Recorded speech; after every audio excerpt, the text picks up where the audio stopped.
Hello and welcome back. The Film Geek is back in his original room, and I just have to tell you that I just have another review because I watched this Shudder original Superhost, and wow, it's just a movie. Basically, these two people have a YouTube channel. That's why I have to talk about it because it's a YouTube channel with like sort of thing.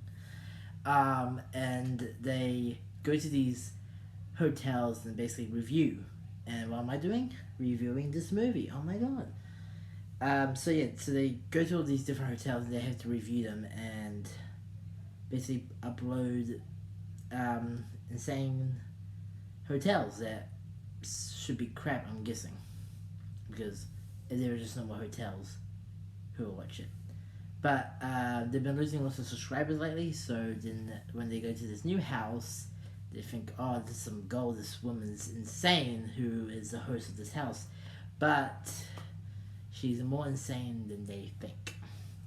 Anyway, so the movie starts off with these two girls, not two girls, this guy and this girl, and they're saying, oh, hi, welcome to Superhost. We want to be booked in this place, but it's been booked up for years and years and years.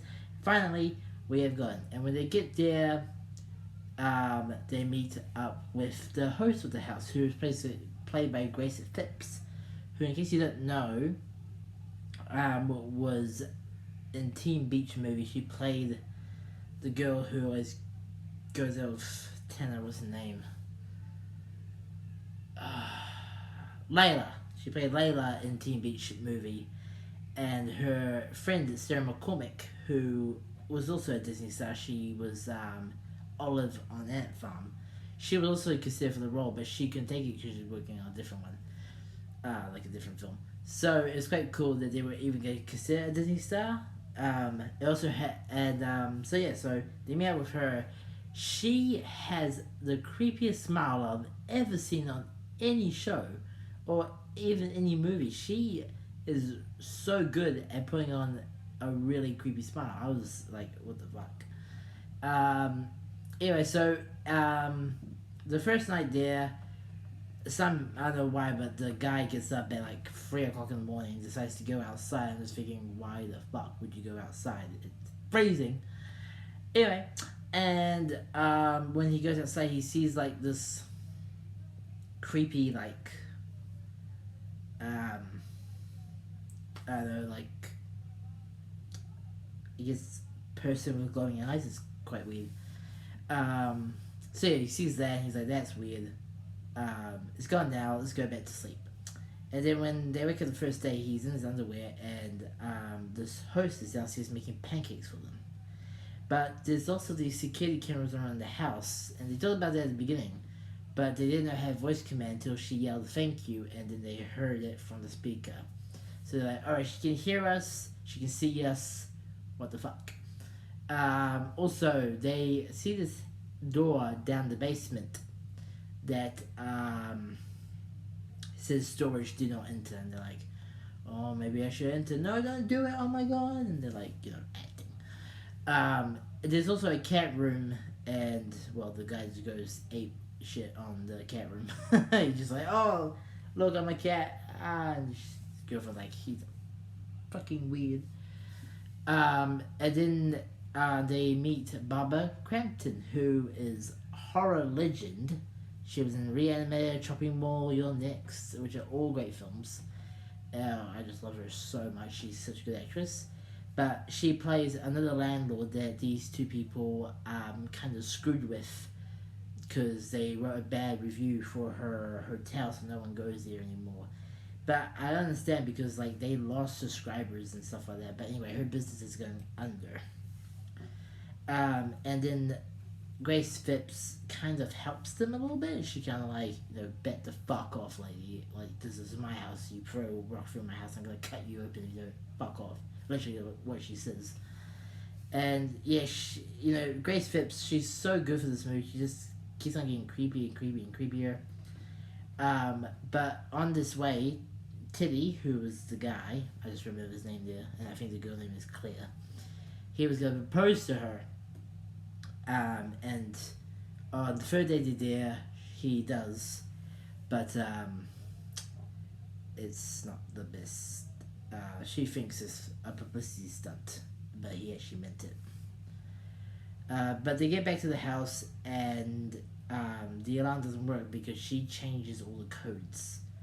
And then they see a mail thing for the two owners that she said in the interview that she used to live with them. And then they're like, okay, so she says they're dead. How come they're still getting mail? And then they're like, alright, this is weird, so let's get the fuck out of here. So they're halfway down the road, they're almost out of the property boundary, and then she's there. And they want to show her something. She said, come, I want to show you guys something cool. And she takes them into the woods where Barbara Crampton's tied up with a bag over her head, and she has a knife. And she says, if you don't film this, I'm going to cut her throat. And then she stabs her in the back. But it turns out it was all a prank. So Barbara gets the camera and is like, okay, I'm going to sell this online so I can get money. And then they asked Grace, what about the old two couple you were telling us about? How come they're still getting mail? And she stabs Barbara up for the cheek, up for the chin, out the cheek, and then stabs her repeatedly in the stomach. And this is like 23 minutes left in the film. I'm just like, what the? Because it's kind of like Creep, which is what it was actually inspired by. If you guys not seen Creep, it's on Netflix, so you can go watch that. Watch the second one too, because the second one's also good. They're making a third one. But yeah, so it's mostly inspired by that, and I can understand, like, is the beginning's a bit, dragged out, and it gets a bit long, and you're like, oh, I've seen this much, I might as well watch the end, and at the end, it gets really, like, explosive. And then, so they go back to the house. Claire is downstairs making a video saying, help us, she's gonna kill us, and the uploading there is very slow, so it doesn't get out of time, and Layla, or Grace, the host, comes behind him and slits her throat, and she's like bleeding out. So she dies as well.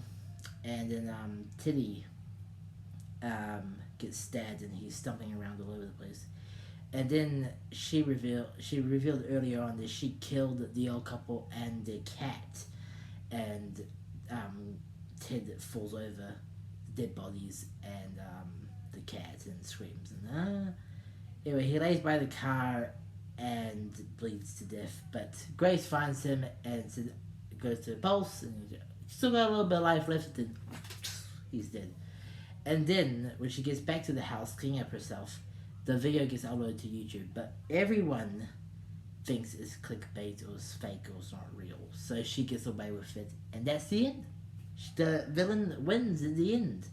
Same with Creep. In the end of the Creep movie, he doesn't die, he wins. So yeah, to be honest, this movie gets, it really freaked me out. It doesn't do jump scares. Like, there's a cricket like this, like, hi, ah, and stuff like that. But they don't use that annoying, like, doo, stupid jump scare noise, which I really appreciated. It gets 4.5 out of 5 on Shudder, but for me, I'll just give it 4, because I didn't get scared by many movies, but that one freaked me out, so good job. So yeah, if you guys want to watch it, it is on Shudder. It's a Shudder original, so you can only watch it on Shudder. But yeah, I hope you guys enjoyed this review, and I'll see you guys in the next one, I guess. Bye.